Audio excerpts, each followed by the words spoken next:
नमस्कार, बहुत स्वागत है आपका। हमारे घर की रसोई बस ये समझ लें कि पूरे घर के वास्तु को कंट्रोल करता है। आपके घर में कितनी खुशियाँ आएगी, कितने तकलीफ आएंगे, कितने बच्चे तरक्की करेंगे, पति का प्रमोशन होगा, व्यवसाय में उन्नति होगी, सब रसोई के ही अंदर छिपा है। क्योंकि रसोई आपके भाग्य को बदल सकता है। तो आज हम रसोई की रोटियां और तवे की ही बात करेंगे। देखिए, सनातन धर्म में अतिथि को भगवान कहा गया है। और पहले के घर में जब रोटियां बनती थी ना, तो एक दो ज़्यादा ही बनती थी, लेकिन अब लोग गिनकर बनाने लगे हैं। लेकिन क्या आपको पता है कि गिनकर रोटियां नहीं बनानी चाहिए। जब रोटियां गिनकर बनेंगी तो खिलाई भी गिनकर जाएंगी। ऐसे में लोग, देखिए अभी आधुनिक दुनिया है, सब कुछ महंगे भी हैं और लोग गिनकर ही खाते हैं, ज़्यादा खाते भी नहीं कि मोटापा बढ़ जाएगा। तो ठीक है, अच्छी बात है, लेकिन आपके जीवन पर रोटी का गिनना अच्छा नहीं माना जाता, इसका प्रभाव शुभ नहीं माना जाता। क्योंकि कुंडली के शुभ ग्रहों को के असर को कहता है कि रोटी अगर आप गिन के बनाते हैं तो गड़बड़ हो सकता है, घर की सुख शांति समृद्धि को नज़र लग सकता है और आपके घर के लोगों के स्वास्थ्य पर असर पड़ता है। क्योंकि रोटी का संबंध ग्रहों से है। कैसे? देखिए, रोटियां पकाने को लेकर हमारे ज्योतिष में, वास्तु में कुछ बातें कही गई हैं। फिर हम तवे पर भी आते हैं। अब देखिए, कहता है कि घर के सदस्यों के भोजन के लिए आप जितनी भी रोटी बनाते हैं, हमेशा एक दो ज़्यादा बनाएं। अब आप सोचेंगे इतना क्यों? कहने का तात्पर्य एक्स्ट्रा बनाइए, बच जाता है तो गाय को, कुत्ते को दे दीजिए। क्योंकि पहली रोटी पर गाय का अधिकार है और अंतिम रोटी पर कुत्ते का। तो अब ये तो हो गई, लेकिन सनातन धर्म में जो अतिथि है ना, उसको भगवान कहा गया है।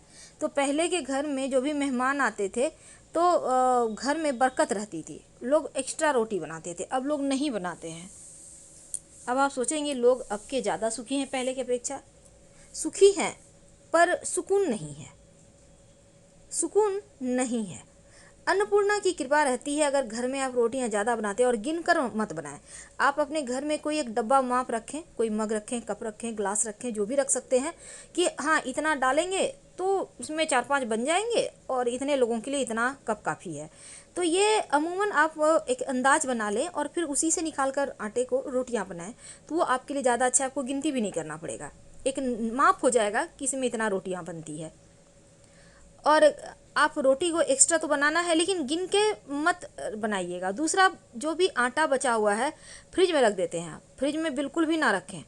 और कहते, वैज्ञानिक भी कहते हैं कि जो पैदा हुई बैक्टीरिया है जो आपने फ्रिज में रखा है, ये आपके लिए सही नहीं है, बीमारियों को बढ़ाता है। और ज्योतिष भी यही कहता है कि बचा हुआ आटा फ्रिज में रख देते हैं तो ये पिंड के समान हो जाता है। दूसरी बात, जब आप आटा गूंथती हैं तो एकदम से गोल नहीं, कभी नहीं गूंथिए। उसमें आप मुट्ठी का, अंत में जब आप आटा को मसल लेती हैं तो मुट्ठी का, बंद मुट्ठी का ऐसे करके आप, या उंगलियों का दाग दबा दीजिए, ताकि वो आपके लिए रहे, ना कि मृत व्यक्तियों के लिए। इसका ध्यान रखिए। अब देखिए, रोटी का जो संबंध होता है ना, सूर्य और मंगल से है। रोटी हमें ऊर्जा देती है, पॉजिटिव एनर्जी देती है। लेकिन अगर आप बासी आटे से रोटी बनाते हैं तो आटे में जो बैक्टीरिया पैदा हुआ है, जो फंगस है, जिसके कारण रोटियां ज़्यादा फूली फूली हुई नज़र आती है, तो राहु का संबंध इससे हो जाता है।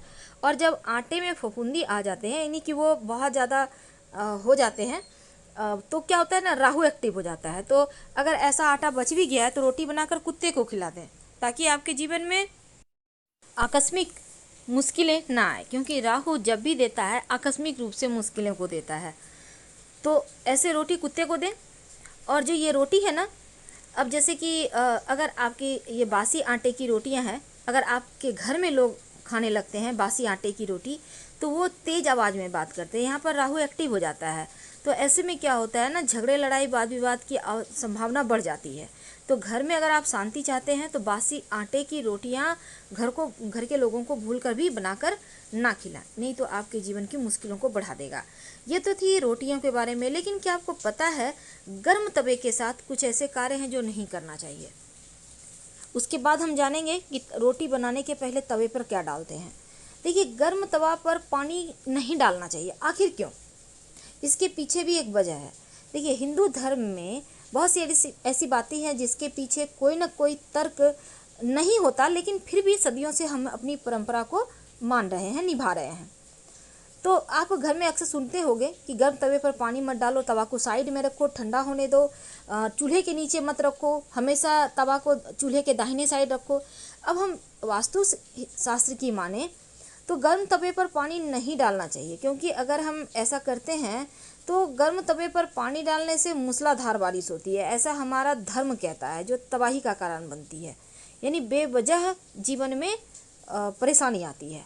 दूसरी, जो गर्म तवा पर आप पानी डालेंगे तो छन से आवाज़ आएगी, तो घर की शांति को भंग करता है ये आवाज़, ये नकारात्मक ऊर्जा को भड़का देता है, आकर्षित करता है। तीसरी बात, तवे पर पानी अगर गर्म तवे पर आप डालते हैं तो आप देखिएगा लगातार आप 2-4 दिन डाल के देखिए, घर के लोगों का स्वास्थ्य बिगड़ जाएगा। इसलिए ऐसा भूल कर भी मत कीजिए। अगर आप चाहते हैं कि घर में खुशहाली रहे तो आप तवा इस्तेमाल करने के पहले उस पर पानी छिड़कें। याद रखिए, पहले धो लें उसको अच्छे से, उसको किचन में आप ओवन पे चढ़ाएं, चूल्हे पर एक चुटकी नमक उसको डाल के पोंछ कर हटा दें, फिर एक चुटकी हल्दी डालें, उसको पोंछ कर हटा दें सूखे कपड़े से, और फिर रोटियां बनाना शुरू करें। और जो नमक छिड़केंगे ना, इससे क्या होगा, नमक माँ लक्ष्मी का रूप माना जाता है। ऐसा करने से घर में अन्न धन की कमी नहीं होगी। और तवे को हमेशा साफ करके रखिए, ये नहीं कि गंदा तवा है रख दिए, क्योंकि तवा राहु का प्रतिनिधित्व करता है, और वास्तु कहता है कि तवे को किचन में हमेशा ऐसी जगह रखना चाहिए जहाँ से बाहरी व्यक्ति को ना दिखे, यानी छिपाकर। तवे को कभी भी उल्टा मत रखें, लेटाकर ना रखें, यानी कि उल्टा आप रख देते हैं ना, वैसे नहीं रखें, बल्कि आप तवे को स्टैंड में अच्छे से संभाल के उसको सजा कर रख दें, पर कहीं कवर करके ढक कर रखें, वरना राहु दोष बढ़ेगा, मुसीबत जीवन में आएगी। तो ऐसे करने से आप बचिए। तो ये थी सिंपल तरीका जो आपकी मुश्किलों से आपको बचाए रखेगा, और हमने बताया कि तवा का प्रयोग कैसे करें। अब दूसरी बात, कई बार लोग पूछते हैं कि बहुत सारे प्रयोग किए जाते हैं तवा के, वो कैसे करें। अब देखिए, हम एक छोटा सा प्रयोग बता देते हैं आपको। वैसे तो तवे को लेकर बहुत सारे प्रयोग हैं, लेकिन एक छोटा सा प्रयोग जान लें। उल्टा तवा, तो जब आप रोटी बनाते हैं उसके पहले या फिर रात में सोने के पहले ये प्रयोग कर सकते हैं।